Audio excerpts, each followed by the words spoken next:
Hello everyone, कैसे हैं आप लोग। मैं हूं आर एस धोनी। आप देख रहे हैं धोनी मैथ सॉल्यूशंस। आज के इस वीडियो में हम लोगों ने एक केस बेस्ड स्टडी क्वेश्चन की एक सीरीज स्टार्ट की है, उसी को कंटिन्यू करेंगे। और उसी कंटिन्यूएशन में आप लोगों का जो चैप्टर नंबर 10 है सर्कल्स, चैप्टर नंबर 9 है सर्कल्स, सॉरी 10 नहीं 9 है, ठीक है ना। चैप्टर नंबर 9 सर्कल्स का है, उस पर कुछ केस स्टडी बेस्ड क्वेश्चन देखेंगे, ठीक है। और मुझे उम्मीद है इससे पहले आप लोगों ने जो प्रीवियस लेसन के जो केस स्टडी बेस्ड क्वेश्चन हैं उनको जरूर देख लिया होगा आप लोगों ने, ठीक है। सारे आप नहीं देखे हैं तो आप उसको जरूर देख लें जल्दी से जल्दी, क्योंकि अब एग्जामिनेशन आपके नज़दीक आने वाले हैं और आपके एग्जाम में ये क्वेश्चन आएंगे ही आएंगे, ठीक है ना। नया कॉन्सेप्ट है केस स्टडी बेस्ड क्वेश्चन का। बहुत से लोगों को, बहुत से बच्चों को कन्फ्यूजन होता है, ठीक है ना। और थोड़ा सा डर भी लगा रहता है कि पता नहीं क्या पूछेंगे, क्योंकि ये थोड़ा सा नया कॉन्सेप्ट भी है ना, ट्रेडिशनल क्वेश्चन नहीं है। तो जरूर वीडियो को देखें और उसमें आपको तभी मास्टरी होगी, तभी आपके समझ में आएंगे जब आप देख लिए होंगे आप लोगों ने, ठीक है। प्रैक्टिस करेंगे, अगर देख लिए हैं फिर तो कोई दिक्कत ही नहीं है, आपको बहुत कुछ समझ में आ गया होगा, ठीक है ना। तो शुरू करते हैं। और शुरू करने से पहले मैं आप लोगों को याद दिलाना चाहूँगा कि अगर आपको वीडियो से कुछ फ़ायदा होता है, कुछ सीख पाते हैं उससे, ठीक है ना, वर्थ है, तो आप इसको वीडियोज़ को अपने फ्रेंड्स के साथ शेयर जरूर करें और लाइक करें साथ ही साथ।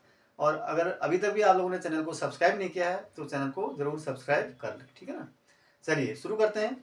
तो सबसे पहले मैं बताता हूँ कि केस स्टडी बेस्ड क्वेश्चंस क्या होते हैं, ठीक है ना। केस स्टडी बेस्ड क्वेश्चन हम लोगों को बेसिकली क्या है, ये एप्लीकेशन पार्ट है मैथमेटिक्स का, ठीक है ना। क्या है, डायरेक्टली आप सीधे सीधे स्ट्रेट फॉरवर्ड कहेंगे तो this is the application part of mathematics, जिसमें हम क्या करते हैं, कोई एक इंसिडेंट दिया होगा आपको, ठीक है, कोई केस दिया होगा, उस पर कुछ आपको जो मैथमेटिकल कॉन्सेप्ट उसमें यूज हो रहे होंगे, उसको सॉल्व करने में या उसको अप्लाई करके उन क्वेश्चन जो में को आप आंसर कर सकते हैं, ठीक है ना। जैसे कि आपको इंग्लिश और हिंदी में होता है, आपका एक एंशिएंट पैसेज होता है, उसमें आप क्या करते हैं, एंशिएंट पैसेज को पढ़ते हैं, उस पर बेस्ड कुछ क्वेश्चंस को आंसर करते हैं। यही तो आप सेम चीज़ आपको यहाँ पर भी करनी है।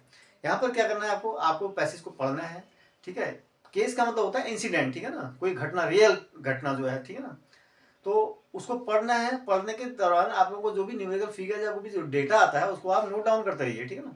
क्योंकि नहीं तो बार बार आपको क्वेश्चन में पैराग्राफ में जाना पड़ेगा क्वेश्चन को आंसर करते समय।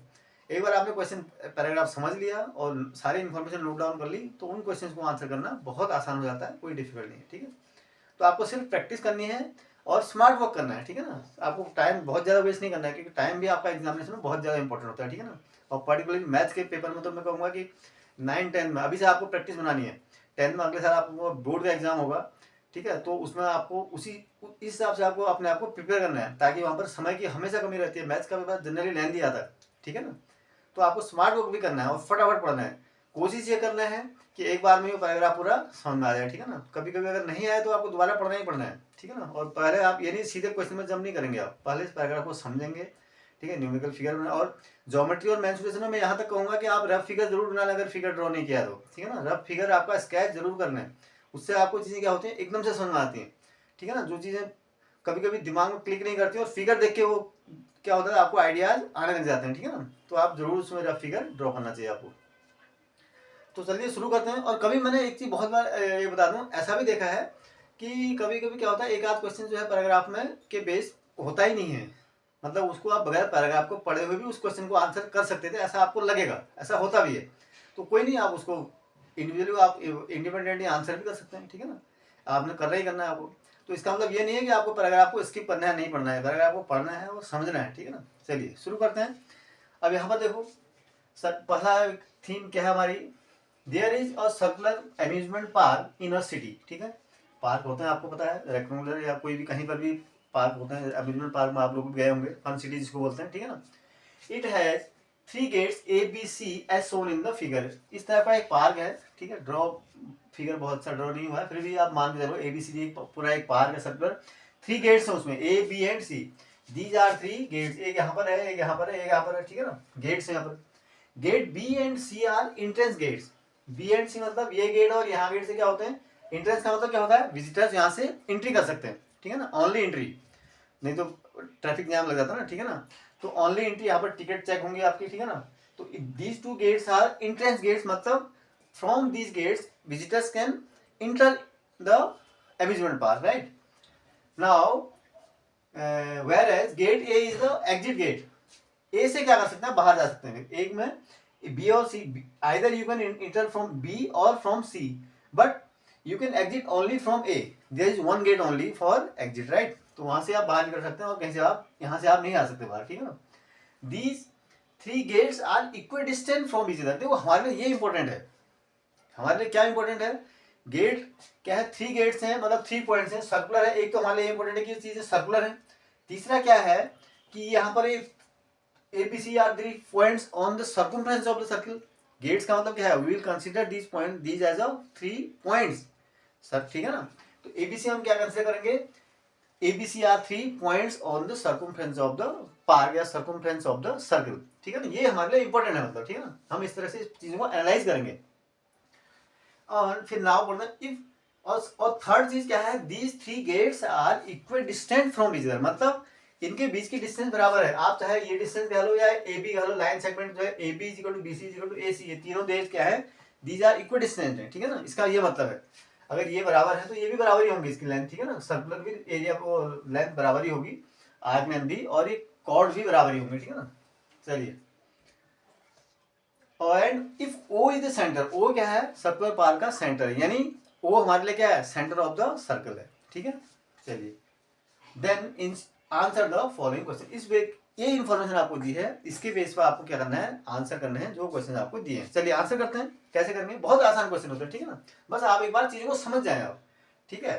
तो आप जैसे गेट है यहाँ पर सर्कुलर, आपको लिए क्या इंपॉर्टेंट है मैंने फिर बताया, आपको दिमाग में रखना है कि एक सर्कुलर पार्क है, एक सर्किल है हमारे लिए, बेसिकली सर्किल है, उसमें 3 पॉइंट्स दिए हैं ABC, and these 3 points are such that they are equidistant from each other, मतलब AB is equal to BC is equal to AC है, and O is the centre of the circle, बस that's enough, ठीक है। ये हमको दिमाग में रखना है आगे, ठीक है ना। चलिए,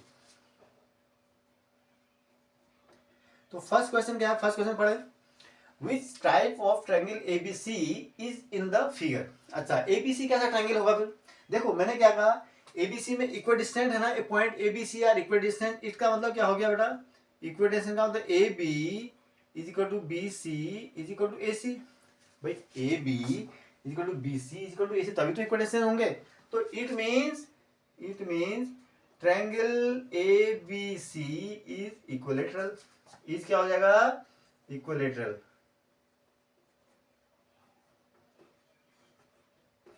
ठीक है। तो ट्रायंगल ABC कैसा है, यही तो आपसे पूछा था, it is an equilateral triangle, बस सिंपली आपको ये लिखना है, कुछ करना ही नहीं आप, ठीक है, clear. Come to next question, what is the measure of angle ACB। ACB कौन सा है, आप देखो ACB ये एंगल, यानी इस एंगल की बात कर रहा है पूरा, ठीक है, it is talking about this.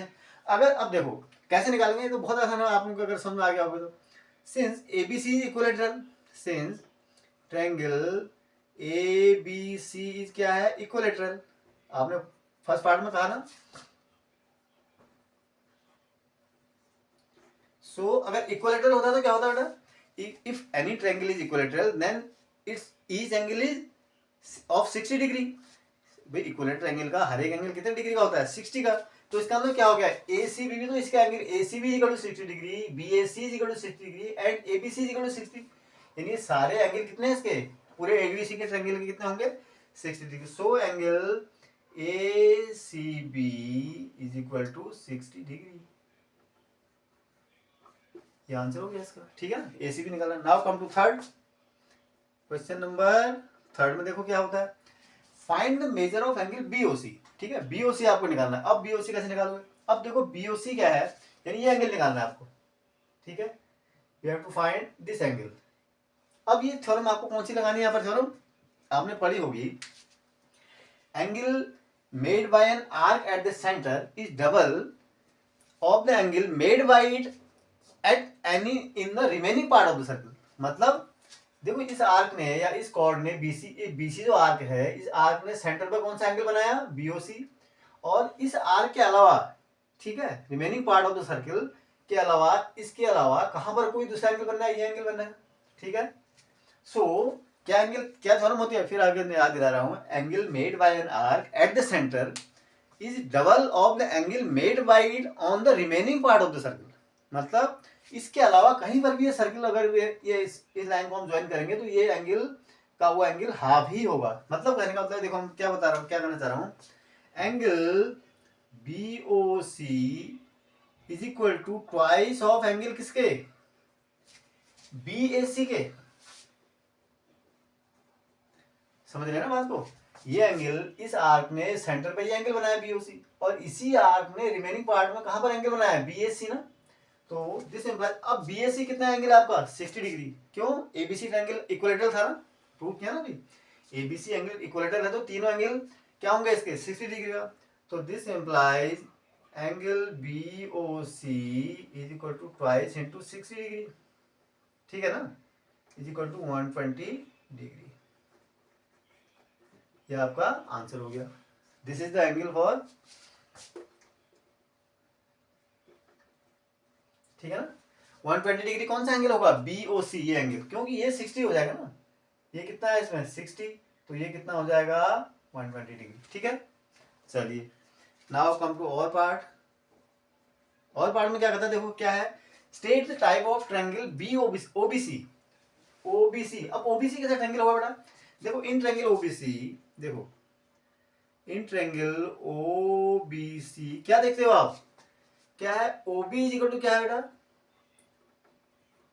OC, OB is equal to OC, क्यों रेडियाई है ना, ये तो दोनों क्या है radii of the same circle. अगर रेडियाई है तो क्या होंगे बराबर होंगे, अगर ये बराबर हैं तो इसका मतलब दो साइड बराबर होगी इसकी। अगर किसी ट्रायंगल की दो साइड बराबर, थर्ड साइड के बराबर हम कुछ नहीं कर सकते, ठीक है ना, थर्ड साइड इसके बराबर होगी या नहीं होगी ये हम नहीं कर सकते अभी। तो इस जो हमको इन्फॉर्मेशन है उसके बेस पर हम क्या definitely we can say that OB is equal to OC। If OB is equal to OC then it is an isosceles triangle. तो दिस इंप्लाइज दो साइड बराबर है ना इसकी, तो दस साइड बराबर का मतलब क्या होता है उसे आइसोसेलेस, तीनों साइड बराबर का मतलब इक्विलेटरल, कोई भी साइड बराबर नहीं है इसका मतलब स्केलिन। तो this implies triangle OBC is an isosceles triangle, ठीक है, दिस इज योर आंसर, ठीक है ना। चलिए तो इस तरीके से आप क्या करेंगे, इनको आंसर करेंगे। कोई मुश्किल काम था इसमें, मुझे नहीं लगता है कोई इसमें बहुत डिफिकल्ट आपका टास्क था, आपको चीज़ों को बस समझ में आना चाहिए ना। आपको प्रैक्टिकल थ्रेड वो चीज़ें दी हैं स्ट्रेट फॉरवर्ड नहीं होगी, बल्कि आपको उस क्वेश्चन को एनालाइज करना है कॉन्सेप्ट को, और अपने जो मैथमेटिकल कॉन्सेप्ट्स है उसमें उसको कन्वर्ट करना है पहले, ठीक है ना, तभी तो हम उसको कर पाएंगे। तो इस तरीके से आप इसको करेंगे सॉल्व, ठीक है ना। और क्वेश्चन देखते हैं, ठीक है, क्वेश्चन नंबर चैप्टर नंबर 9 में, ठीक है, क्वेश्चन नंबर 2 आप उसको कह सकते हैं। क्या है, पहले कॉन्सेप्ट पढ़ो, थीम क्या है। Shankar is a farmer, he has a circular garden as shown, ठीक है, where he grows different trees and plants, ठीक है, एक सर्कुलर गार्डन है कोई, ठीक है, किसी कोई फार्मर के पास, ठीक है, आप फार्मर, आप गार्डन हुआ तो नेचुरली उसमें क्या होंगे ट्रीज और प्लांट्स या जो भी होंगे, ठीक है ना, फ्लावर प्लांट्स या बड़े ट्रीज भी हो सकते हैं, फ्रूट्स के हो सकते हैं, ठीक है। तो इस तरह से उसने, तो उसके में क्या है कि उसमें in the garden 2 orange trees are at A and B, ठीक है, इस गार्डन में क्या है 2 ऑरेंज ट्रीज हैं, एक A पर है एक B पर है, ऑरेंज एक A पर ट्री है एक पॉइंट B पर है, ठीक है, बाउंड्री पर है, ठीक है। Also there are 2 apple trees C and D, C और D पर क्या है 2 एप्पल ट्रीज है, ठीक है। If AB is equal to CD, यानी this length AB is equal to क्या है CD है, यानी chord AB is equal to chord CD है, अगर हम इसको वैसे कंसीडर करें तो ठीक है ना, कॉर्ड ही होगी ना, is equal to 10 metre, 10 metre length है इसकी, दिया भी है। Radius OD is equal to 13 metre, OD radius क्या है, OD रेडियस का मतलब it means O is the centre of the circle, ठीक है, OD रेडियस बता दिया इसने, कह दिया, इसका मतलब O is the centre of the circle या centre of the part, 13 metre. AOB is equal to 120 degree, angle AOB 120 दिया है, where OT is and OT is equal to 5 metre, OT कितना है 5 मीटर है, OT क्या है, OT is perpendicular to AC, इसको perpendicular डाला गया, ठीक है। Then answer the following question. तो आपको इन्फॉर्मेशन समझ में आ गई पूरी, ठीक है, इन्फॉर्मेशन पूरी अगर समझ में आ गई तो आपके लिए आप आंसर करना कोई मुश्किल काम नहीं होगा, ठीक है, थोड़ा सा सिंप्लीफिकेशन कहीं पर हो सकता है।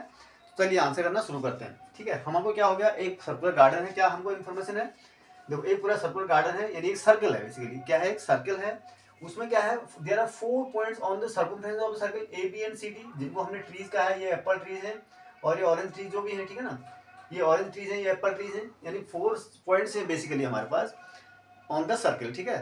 उसके बाद और जो मेजरमेंट दिए हैं, ये कॉर्ड है, AB कॉर्ड की लेंथ है 10 मीटर, इसकी भी 10 मीटर, दोनों कॉर्ड सेम लेंथ के हैं। Angle AOB, the angle subtended by this cord at the centre is 120 degree, also the radius of the circle is given, it is 13 meter. Again this perpendicular length is 5 metre, ठीक है ना, where this OT is perpendicular from the centre to the chord AC. ये information हमारे पास है। अब हम solve करते हैं क्वेश्चन। देखो कैसे करेंगे। फर्स्ट क्वेश्चन देखो क्या है, find the measure of angle COD. COD कितना होगा बेटा, दिस एंगल, ठीक है। सीओडी क्या है, ये एंगल पूछ रहा ना। देखो आपने एक थ्योरम पढ़ी थी, क्या है, equal cord subtend equal angles at the centre. अब ये देखो ए बी इक्वल टू क्या है, सीधा सीधा यहाँ पर है आपको straightforward, A B equal to C D है ना, यानी chord A B equal to chord C D है।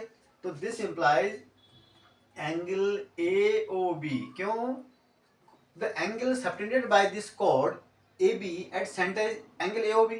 This should be equal to the angle subtended by this chord CD at the center. Why? Because we know these are equal chords and equal chords subtend equal angles at the center. यानी जो अगर ये chord दो same length की है तो ये जितना एंगल सबटेंड कर रही है सेंटर पर उतना ही, और ये कॉर्ड क्योंकि इसकी लेंथ बराबर है उसी के, तो ये भी उतना ही एंगल सबटेंड करेगी। जो हमको एंगल निकालना है is equal to angle COD। This implies angle COD is equal to कितना हो गया बेटा, AOB दिया है आपको 120, दिस इज इक्वल 120 डिग्री। बहुत सिंपल से, ठीक है। कम टू नेक्स्ट क्वेश्चन, ठीक है। इस तरीके से आप इसको करेंगे। सेकंड क्वेश्चन है, what is the measure of angle OCD। OCD means कौन सा एंगल पूछ रहा है, दिस एंगल, ठीक है ना। OCD मतलब दिस, इसमें क्या है देखो, इन ट्रायंगल OCD क्या है, OC इज इक्वल टू क्या होगा बेटा, OD, क्यों, रेडिया है ना, इज इक्वल टू 13 मीटर, दोनों बराबर हैं, रेडिया है। तो इसका मतलब क्या हो गया, अगर दोनों बराबर है इसका मतलब क्या हो गया, angles opposite to the equal sides are also equal in a triangle, आप जानते हैं तो, ठीक है ना। तो इसका मतलब क्या हो गया, angle ODC is equal to angle OCD, ठीक है ना। सपोज इसको मान लो x मान लेता हूँ, ठीक है भाई, ये एंगल और ये एंगल बराबर होंगे फिर तो, ठीक है ना। बट इन ट्रायंगल, अब ऑल्सो एंगल सम प्रॉपर्टी भी आप जानते हैं, क्या जानते हैं, angle COD plus angle OCD plus angle ODC is equal to 180 degree. क्यों, इस ट्रायंगल OCD में मैं अगर एंगल सम प्रॉपर्टी लगाऊंगा तो इसके तीन एंगल्स का सम कितना होना चाहिए, 180 डिग्री होना चाहिए।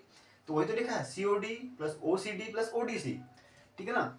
तो दिस इंप्लाइज, अब COD आपने अभी निकाला ऊपर, कितना निकाला, 120 डिग्री। इसको मैंने थोड़ी देर के लिए x कह दिया, ठीक है ना, x plus x is equal to 180 degree. This implies 2x हो गया है, 120 उधर चलेगा तो कितना हो गया, 60। देखो क्या हो जाएगा, 2x is equal to 180 degree minus 120 degree is equal to 60 degree. This implies x is equal to 30 degree. Means angle x क्या था हमारे पास, एंगल यही तो हमारा था, ODC या OCD जो आपको निकालना है। हमने क्या, कौन सा एंगल चाहिए था, फाइंड OCD चाहिए था ना। तो this hence therefore angle OCD is equal to 30 degree, ठीक है। This is your answer, right. Second part भी हो गया, OCD निकल गया आपको। Now come to part third. Third part में क्या कहता है, find the distance between the orange tree A, अच्छा A and apple tree C, यानी AC कॉर्ड की लेंथ निकालनी है आपको, AC कॉर्ड की लेंथ निकालनी। अब इसके लिए देखो थोड़ा सा आपको मेहनत करनी पड़ेगी। AC लेंथ कैसे निकलेगी, देखो ये परपेंडिकुलर डिस्टेंस दिया, और अब एक थ्योरम और जानते हैं। अगर आपको देखो, अगर आप जैसी सर्कल की बात कर रहे हैं तो आपकी कॉर्ड वगैरह सब जितनी भी प्रॉपर्टीज होती है ना वो आपके दिमाग में तुरंत जो है ना स्ट्राइक कर जानी चाहिए। अब यहाँ पर क्या दिया हुआ हमको, देखो एक कॉर्ड है, यहाँ से परपेंडिकुलर, अगर आप सेंटर से कोई भी कॉर्ड पर अगर परपेंडिकुलर डालते हैं तो क्या करता है, कॉर्ड को बाइसेक्ट करता है। The perpendicular drawn from the center to a chord bisect the chord, समझ रहे हैं बात को, यानी कोई भी कॉर्ड को अगर हमने परपेंडिकुलर से उस पर सेंटर से परपेंडिकुलर किसी कॉर्ड पे डालेंगे तो वो कॉर्ड को हमेशा बाइसेक्ट करेगा। मतलब अगर ये यहाँ से परपेंडिकुलर है तो ये जो पॉइंट T है यानी AT is equal to TC होगा, ठीक है। तो ये बराबर होंगे। अगर हमारे पास ये डिस्टेंस निकल जाए तो हमारी पूरी निकल जाएगी इसका मतलब। तो पहले हम कोशिश करते हैं AT निकालने की। अब देखो in right triangle, in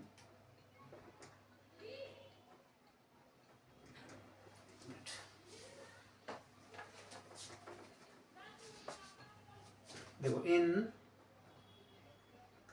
triangle कौन सा, देखो AOT में, देखो AOT राइट ट्रायंगल है ना, AOT, मैं इसमें पाइथागोरस थ्योरम लगा लूं, क्या हो जाएगा, पाइथागोरस थ्योरम मतलब ये जो राइट एंगल है तो इसके जो एओ है ये क्या होगा, हाइपोटेनस होगा, ये इसके दो लेग्स होंगे, ठीक है ना। तो और पाइथागोरस थ्योरम क्या होते हैं जानते हैं, in a right angle square of the hypotenuse is equal to sum of the squares of the two remaining sides, ठीक है ना। जो स्क्वायर जो हाइपोटेनस का स्क्वायर करेंगे किसी राइट एंगल में, उसका जो वैल्यू होगी जो स्क्वायर करके आएगी वो दोनों जो बचे हुए दो अलग दो साइड्स हैं उनके स्क्वायर के सम के बराबर होती है, ठीक है ना। This is the Pythagoras theorem. तो एओ स्क्वायर इज इक्वल टू क्या हो जाएगा, eighty square plus OT square, eighty square plus OT square, ठीक है ना। दिस इंप्लाइज हमें निकालना क्या है बेसिकली एटी, ठीक है ना। एओ तो हमको पता है, एओ रेडियस है ना, तो एओ इज इक्वल टू कितना हो गया 13 का स्क्वायर इज इक्वल टू 80 तो निकालना है आपको, प्लस ओटी कितना है देखो दिया है ना, ओटी कितना है 5 का square. This implies 80 is equal to हो जाएगा क्या 13 का स्क्वायर कितना हो गया 169 माइनस 5 25 इसका स्क्वायर रूट, ठीक है ना। मैंने यहाँ पर 80 का स्क्वायर हटा दिया तो यहाँ स्क्वायर रूट लगा दिया। दिस इज इक्वल टू कितना हो जाएगा 144, ठीक है ना। तो 144 का स्क्वायर कितना हो जाएगा 12 मीटर। तो 80 कितना हो गया बेटा 80 इज 12 मीटर। देयरफॉर अब मैंने बताया है 80, तो हमें क्या निकालना था AC, AC is equal to twice 80, क्यों AC is equal to twice of 80 या ट्वाइस ऑफ TC, क्यों अभी बताया ना कि perpendicular drawn from the centre to a chord bisects the chord, ठीक है ना। तो कॉर्ड को बाइसेक्ट करता है इसका T पर, इसका मतलब क्या हो गया 80 इज इक्वल टू TC है, इसका मतलब AC जो होगा 80 का ट्वाइस होगा is equal to twice into 12 metre 24 metre, ये कितना हो गया 24 मीटर हो जाएगा, ठीक है ना। 80 is equal to AC is equal to, ठीक है ये हमने ठीक निकाला ना। देखो 80 कितना हो गया 169 माइनस 25 12 मीटर हो गया, ठीक है ठीक है। This is the answer. Now come to और पार्ट में क्या है बेटा, find the area of the triangle AOC। AOC का एरिया निकालना, AOC कौन सा है वही एंगल, अच्छा AOC का एरिया तो बहुत आसान है, आपको एरिया ऑफ ट्रायंगल क्या होता है आप जानते हैं, एरिया ऑफ ट्रायंगल ना अच्छी तरीके से पढ़ाया हमने। अब right triangle area of triangle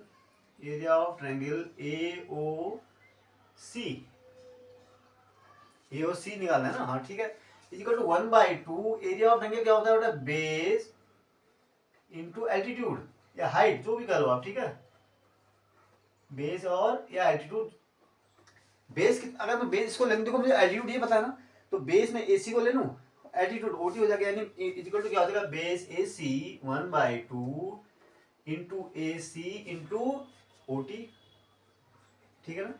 AC कितना हो गया AC आपने निकाला ना अभी, कितना निकाला 24, this is equal to 1/2 24 into OT कितना हो गया बेटा 5 मीटर स्क्वायर, ठीक है ना। This is equal to what, two से काटोगे तो 12 12 5 जा 60 मीटर स्क्वायर।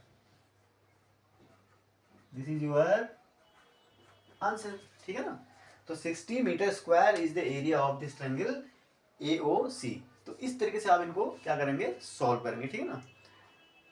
ठीक है तो कोई दिक्कत नहीं है मेरे ख्याल से, तो बहुत आसान से क्वेश्चन है, ठीक है कोई समस्या नहीं है इसमें, और थोड़ा सा आपको प्रैक्टिस करने की जरूरत है, ठीक है। चलिए अगले वीडियो में मिलते हैं, और जाने से पहले फिर आपको याद दिलाना चाहता हूँ, अगर वीडियो से आपको फ़ायदा होता है, ठीक है वर्थ लगता है आपको लगता है कि इसमें इसको ऐसी वीडियो बननी चाहिए, ठीक है ना, और आपको तो आप फ्रेंड्स के साथ में ज़रूर शेयर करें और लाइक भी करें, और अभी तक भी अगर चैनल को सब्सक्राइब नहीं किया हुआ है तो चैनल को सब्सक्राइब जरूर करें, ठीक है। Thank you.